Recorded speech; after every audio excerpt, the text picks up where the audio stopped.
கோஃப்தா எப்படி பண்ணுறதுன்னு பார்க்கலாம். அதுக்கு ஒரு பேனில் 2 ஆனியன் கட் பண்ணி போட்டுக்கலாம், 2 தக்காளி இதையும் வதக்கிக்கலாம் கொஞ்சம் லைட்டாக. அப்புறம் ஒரு கை முந்திரி, ஒரு 10-15 முந்திரி இருக்கும், இதையும் லைட்டாக வதக்கிக்கலாம். இது கொஞ்சம் சூடு ஆறட்டும்.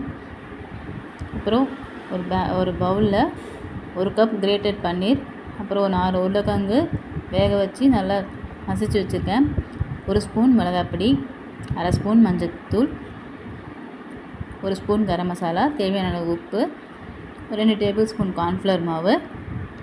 இது எல்லாத்தையும் ஒன்றா சேர்த்து, தண்ணிலாம் சேர்க்கக்கூடாது, ஒன்றா சேர்த்து கெட்டியாக பசைஞ்சிக்கணும்.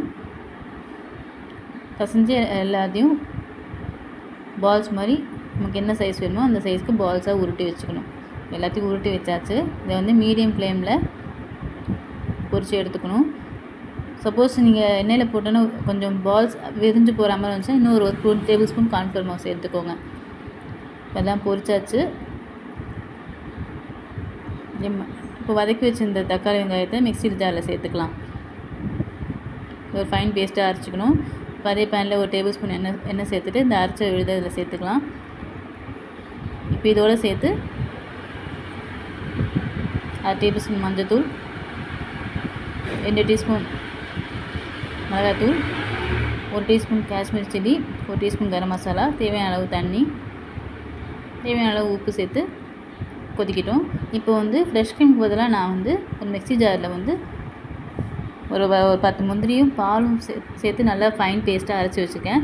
இது கொஞ்சம் க்ரீமியாக இருக்கிறதுக்காக பாக்கி உள்ள மிக்ஸியை வந்து ஜார் அப்படியே தண்ணி விட்டாலுமே அந்த கிரேவியில் சேர்த்துக்கலாம். நல்லா கொதிச்சோன்னே கெட்டியானோடனே அரைச்சி எடுத்துருங்க. மேலே கஸ்தூரி மேத்தி சேர்த்துக்கலாம். அதுக்கப்புறம் நம்ம அந்த அரைச்சி வச்சோம்னா அந்த க்ரீம், ஃப்ரெஷ் க்ரீமுக்கு பதிலாக இதை சேர்த்துக்கலாம். இது உங்கள் விருப்பம், ஆப்ஷனல், வேணும்னா சேர்த்துக்கலாம், இல்லைனா பரவாயில்ல. சர்வ் பண்ணுறதுக்கு முன்னாடி இந்த பால்ஸை போட்டு சர்வ் பண்ணுங்கள், முன்னாடியே போடக்கூடாது. அவ்வளோதான் நம்ம டேஸ்டியான மலை கோஃப்தா ரெடி. இதை நான் சப்பாத்தியோடு சர்வ் பண்ணுறேன். நீங்கள் இது எதோட வேணால் சாப்பிட்லாம், நான் ரொட்டி எதோட வேணால் சாப்பிட்லாம், ரைஸோடையும் நல்லாயிருக்கும். பட்டு நீங்களும் ட்ரை பண்ணி பாருங்கள், பார்த்துட்டு எப்படி இருக்குன்னு சொல்லுங்கள். தேங்க்யூ.